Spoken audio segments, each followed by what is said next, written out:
The noise of the crowd at the forum, the smell of blood from the gladiatorial arena, and the silence of the barracks. All of this was the face of the Roman Empire during times of harsh discipline.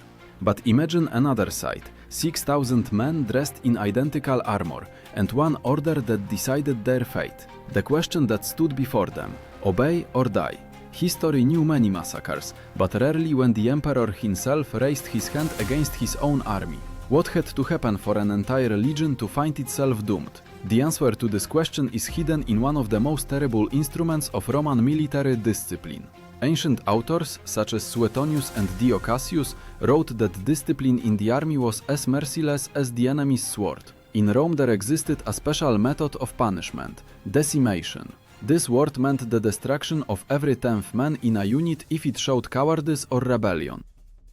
But sources hint that in rare cases the emperor's rage could demand much more. Imagine a formation of legionnaires, faces burned by the sun, shoulders bound by straps, heavy armor plates on their chests. This armor was called lorica segmentata, a set of iron strips that weighed about 9 kilograms. Warriors were accustomed to carrying this burden on themselves for hours, but far heavier was the burden of fear before the verdict. For a soldier of Rome, the fear of punishment was no lesser weapon than the sword in his hand. And here, before us, is the picture. A crowd of men shackled in iron who know that the empire itself has turned away from them. Every heart beats like a drum, and everyone understands. Escape is impossible. But why? To understand, we need to return to the events that unfolded after the catastrophe that struck Rome's authority. After defeats and humiliations, emperors sought not only enemies from outside, but also the guilty from within. A legion that had lost honor became not simply a burden, it turned into a threat. After all, the army was the pillar of power, and if it showed weakness, the empire cracked from within. Soldiers who refused to execute an order violated the oath of loyalty, sacramentum. This oath bound them not only to the commander, but to the state itself. Violation of it was considered not a misconduct, but sacrilege. When thousands of warriors forgot about this, the emperor made a choice that forever entered history. Before us is not simply punishment. This was an act of intimidation, a blow to the heart of the army, a reminder to every legionnaire, no one is above discipline, not even an entire legion. And now the question arises before the viewer. What did the soldier feel, knowing that the empire was preparing to erase him along with thousands of his comrades in arms? To answer, we need to see exactly how this execution was prepared. Ahead, a path through blood and iron, where each step led the legionnaires to the last formation of their lives. The Roman army was a machine where every cog had its place and function. But when this machine broke, the consequences turned out to be more terrible than any defeat in battle. Historians noted that discipline was the main nerve of the legion. If one nerve rots, the emperor was ready to burn out all the flesh. Before the verdict was pronounced, preparation began. It was not spontaneous. This was a carefully calculated ritual of fear. The army was assembled in full armament on the parade ground where everyone had to see the eyes of his comrade. This parade ground could accommodate up to 6,000 people, and every step on the stone slabs echoed with a rumble, as if the earth itself groaned under the weight of iron. Here the emperor or his legate announced the decision. A legate, this is the highest commander of the legion, the direct representative of the sovereign's will. He had no right to argue with the order. His voice sounded firm, like cut stone, for thousands depended on this voice. The Romans called the punishment process itself decimatio, but in case of mass mutiny, a far more cruel principle was applied: the death of the entire unit. The very thought of this turned the soldiers' breathing into a dry wheeze. After all, they knew, behind each one stood not only a comrade in arms, but also family, wife, children. The loss of a legion meant that these families would lose not only breadwinners, but also honor and protection. Imagine the picture. Rows of legionnaires, lined up in a perfect straight line, shields drawn to their legs, spears until trembling in their palms. The metallic clang of mail, the creak of straps, and the dry crackle of torches tear through the night silence. Above them flickers a banner with an eagle, Aquila. This eagle was the symbol of the legion's soul. its sacred heart. To lose the Aquila was considered shame, worse than death. And now, the symbol itself, raised above the ranks, looked down on the doomed, like a judge upon the guilty. Soldiers carried about 25 kilograms of equipment on themselves. A sword, gladius, a shield weighing almost 10 kilograms, armor, a supply of food, and a flask of water. This burden made their marches almost endless torments. But today weapons did not save. They turned into mockery. The sword, created to kill the enemy, now prepared to kill the neighbor in formation. Inside the legion reigned a special atmosphere of expectation.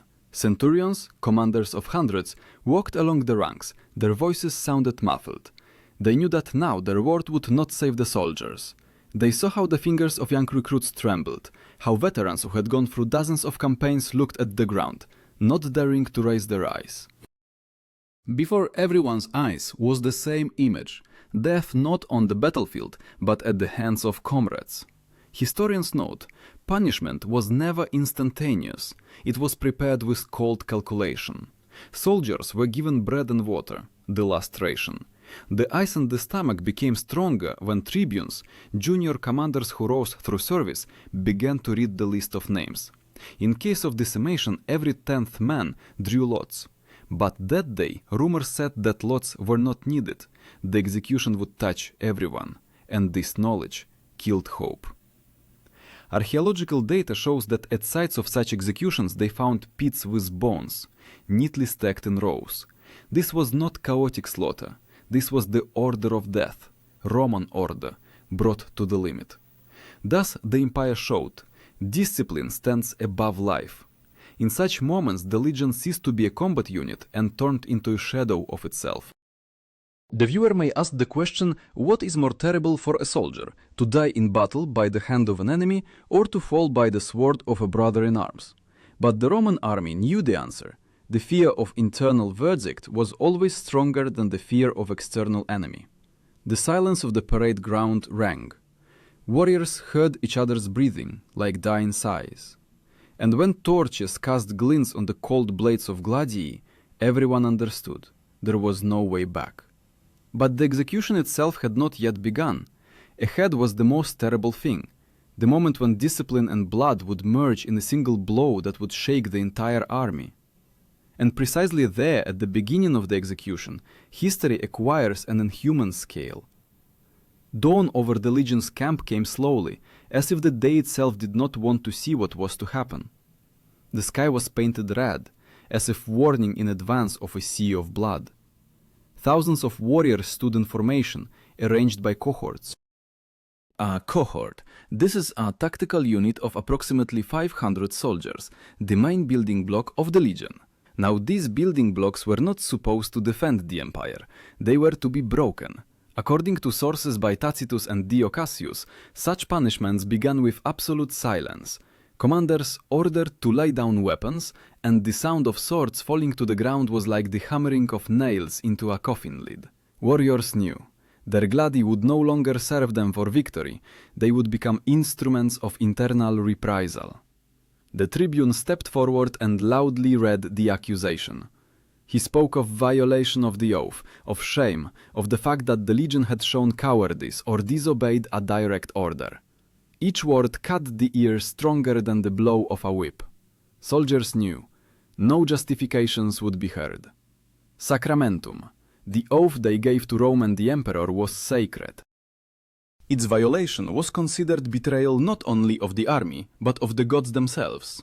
Imagine how a 6,000-strong mass stands in expectation and each feels smaller than a speck of dust. Many years of training, dozens of campaigns, battles with barbarians, everything disappeared in an instant. Inside the legion reigned silence and only hearts beat in unison. This rhythm was more terrible than battle drums. And here is the first order. Step forward. From each group they led out several people. In ordinary decimation, lots determined the victims.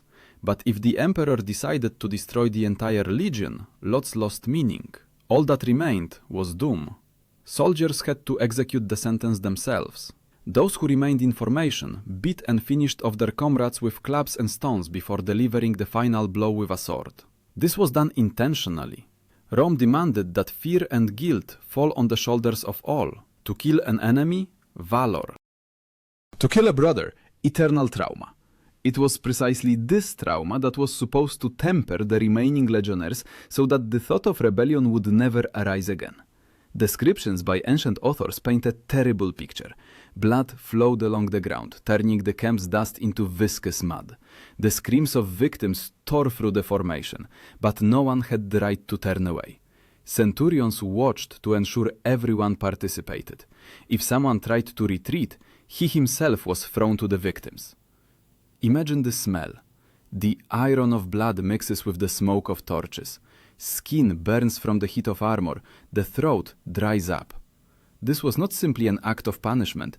This was ritual distraction, where fear became the main weapon of the empire. According to archaeological finds, at sites of such reprisals they found bones that bore traces of blows not only from sharp weapons, but also from blunt objects. This confirms that victims did not always die immediately. They were finished off slowly, systematically, so that the spectacle would be etched into memory. But the heaviest thing was not in the blows themselves. Heaviest of all was the silence of those who still remained alive. After all, they knew. Their turn was still ahead.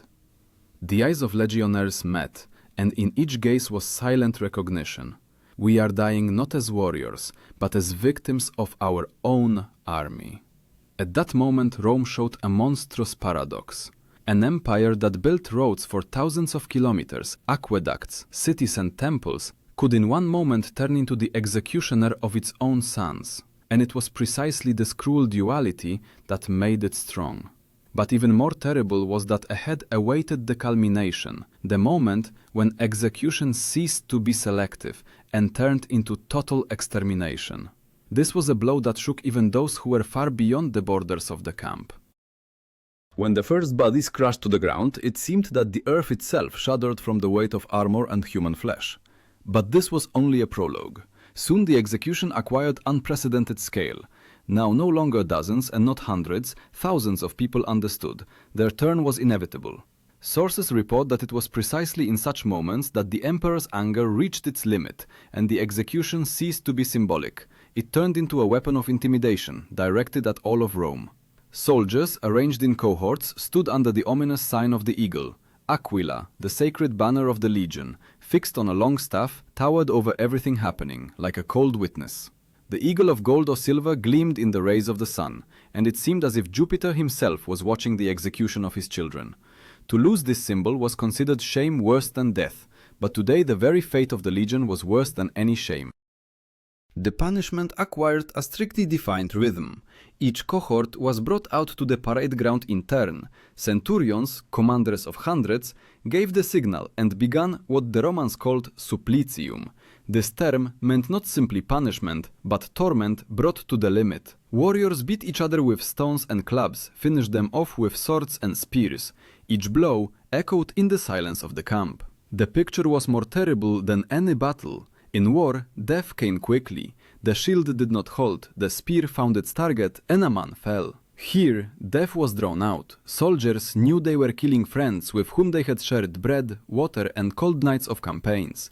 The eyes of victims met the gazes of executioners, and in these gazes was more pain than in the blows themselves. Tacitus wrote that such punishments were supposed to inspire terror, not only in soldiers but in future generations. The army became a spectator of its own destruction. The silence was interrupted only by groans and the hollow blow of iron. The sun rose ever higher, the air became hot and heavy, and the smell of blood mixed with sweat and dust. Losses were measured not only in lives. Each killed soldier was a carrier of experience. A veteran who knew dozens of military tricks turned into a nameless body. But for Rome, this was secondary. The main thing was to show discipline is above reason, fear is above talent, order is above life itself. Imagine the movement of a column on an ordinary day. Each step of the legionnaire is measured, spears aimed forward, shields closed in a wall. This was called testudo, tortoise, a formation in which soldiers covered each other with shields forming an iron dome. But today, There was no tortoise. The formation did not protect. The formation destroyed. Each soldier was not a defender, but an executioner. Archaeological finds show that after such executions, camps had to be rebuilt anew. The earth was soaked with blood. Fires burned for days to cleanse the air. Sometimes remains were buried in common pits without names, sometimes left under the open sky, so that even years later the site would say, "This is what awaits those who disobey." The culmination of the execution was not only physical destruction. This was a psychological blow. Those who remained alive, if any remained, were never the same again. They became instruments of fear, carriers of horror who were supposed to tell other legions about what had happened. This is exactly how Rome spread discipline, not by laws, but by memory of blood. That day, the execution went on for hours. The sun was setting and the parade ground was strewn with bodies. The red color on the ground no longer differed from the color of banners. The screams died down and silence fell that chilled the blood. The legion no longer existed as a military unit. It had turned into ashes, into memory, into a symbol that no one could challenge the emperor's power. But what happened next? After all, even after such horror, Rome did not stop. The empire continued campaigns, built cities, waged wars, and it is precisely in these consequences that the true scale of the tragedy is revealed, for the execution of one legion changed the fate of the entire army. When night fell over the camp, the execution was completed. The earth, strewn with bodies, resembled a battlefield, only no enemy existed. Rome had killed itself. Warriors who survived this spectacle could never again look at sword and shield as before. In their memory remained not victories over Germans or Parthians, but the eyes of comrades whom they had finished off with their own hands. Ancient sources emphasize, after such an execution, the legion ceased to exist as a unified unit. Either it was completely disbanded, or the survivors were distributed among other parts of the army. A legion that had stained itself with shame had no right to continuation. It disappeared from the lists as if it had never existed. For Romans this was worse than death, to disappear from memory, to lose name and glory. But at the same time it was precisely such punishments that strengthened power. The emperor showed everyone, no one is above discipline. Even 6,000 armed men who had gone through dozens of campaigns could be destroyed by one order. This demonstration of strength acted not only on soldiers, but also on senators and on provinces and on enemies of the empire. Soldiers who were present at the execution returned to their camps like shadows. They no longer argued, did not grumble, did not refuse orders. Their hearts were shackled in the same iron breastplate as their bodies. They knew, if once the emperor could erase an entire legion, he could erase any of them. From a military point of view, the consequence was twofold. On one hand, discipline became iron. Soldiers obeyed even the most absurd orders. On the other hand, the army lost a huge number of experienced warriors. Veterans who could have taught recruits were dead.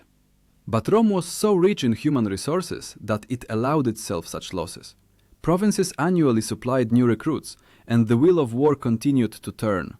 The term that defines the outcome of such events, exemplum. This word in Rome meant example or lesson. The empire used the death of the legion as exemplum for all others. Death turned into a visual lesson, into a monument to discipline, more terrible than any law. Historians debate whether the punishment really concerned the full legion or whether it was hyperbolized by ancient authors. Some believe that only every 10th was executed, others that in separate cases entire units were destroyed. But archaeological finds of mass burials and testimonies of ancient writers show cases of total reprisal really took place. The influence of such events was felt for decades. Legions became even more submissive, but also more closed. Soldiers began to see in the emperor not only the father of the army, but also its executioner. This fear turned the army into an instrument of absolute power. Imagine the consequences. Several years after the execution, the same Rome continued to build roads, conquer peoples, arrange triumphs. On the streets of the capital, citizens applauded the victors, but in the depths of army camps, the memory of that night lived in every whisper, in every glance. This was an invisible scar on the body of the empire. It is precisely for this reason that long-term consequences were not only military, but also psychological. Legionnaires understood they were not heroes, they were expendable material. The empire could glorify them one day and destroy them another, and this thought, like poison, slowly penetrated the consciousness of the army. But the story did not end there. After all, the final question remains open. Why was the empire ready to sacrifice thousands of its best warriors for one lesson? And what does this say about the very nature of power? The answer hides in the final point of this story, where the personal challenge is addressed no longer to the legionnaire, but to each of us. The darkness that descended on the camp seemed thicker than night itself. Where during the day the formation had thundered, now stood dead silence. The execution was completed, but its echoes did not die down. They lived in the memory of those who saw how an entire legion disappeared before their eyes, as if it had never existed. This was not simply punishment. This was a lesson written in the flesh and blood of Rome. Historians note, such reprisals were not a random outburst of anger. They were part of a system that kept the empire in check. When the emperor gave the order to destroy a legion, he acted not only as a commander, but also as a priest performing a sacrifice. After all, the army for Rome was not simply a military force. This was the sacred body of the empire. And if one of its parts rotted, it was cut off without mercy. The term that best reflects the essence of this practice, disciplina. For Romans, this was more than simply discipline. This was a word uniting order, obedience, loyalty, and readiness to die for an order. Without disciplina, Rome could not have held lands from Britain to Mesopotamia, and for its sake, the empire could destroy even those who just yesterday had been its shield. Imagine the scale. Thousands of warriors, each of whom carried 25 kilograms of iron and leather on himself. Each knew how to form into battle tortoise. Each had survived dozens of battles. And all of this disappeared in one day. A legion that could have changed the course of future wars was erased by one stroke of power. This is like today destroying an entire army armed with the latest technology only because it once refused to carry out an order. Archaeological finds of mass burials where bodies are laid in rows confirm the stories of ancient authors. There are no monumental inscriptions there, no glory and triumph. There are only bones, silent witnesses that Roman discipline was dearer than human life. And yet it was precisely this cruelty that provided the empire with centuries of dominance. Legions that heard about that execution no longer dared to grumble. Fear became a weapon no worse than the gladius. As a result, Rome continued to build roads, conquer new peoples, create cities, while the memory of reprisals kept the army within iron frameworks. But how should we, people of modernity, relate to this story? In antiquity, such things were considered necessity. Today, however, the thought that one order can cost the lives of thousands causes horror. And yet the essence of the question is not in history, but in man. How far is a person ready to go to preserve power? And how far is a soldier ready to go to preserve loyalty? Here opens a personal challenge to each viewer. Roman soldiers swore to serve until death, and death came not from the hand of an enemy, but from their own empire. Now the question sounds different. And what would you do if an order went against the very essence of your conscience? Could you obey, knowing that this leads to destruction? The finale of this story is tragic, but it shows what makes a human human. Rome built roads, cities, laws, but held on through fear. And even today, after centuries, the memory of the execution of an entire legion poses us the question, where does the boundary between discipline and humanity lie? And now, having learned this story, everyone can ask themselves, if I had stood in that formation among 6,000 doomed men, what would have been stronger in me? Fear of death or fear of disobeying an order? It is precisely this question that is the main legacy of that execution. Not the stones of roads, not the walls of cities, but the shadow that lies on every generation. What is a person capable of for the sake of power? And what is a soldier capable of for the sake of an oath?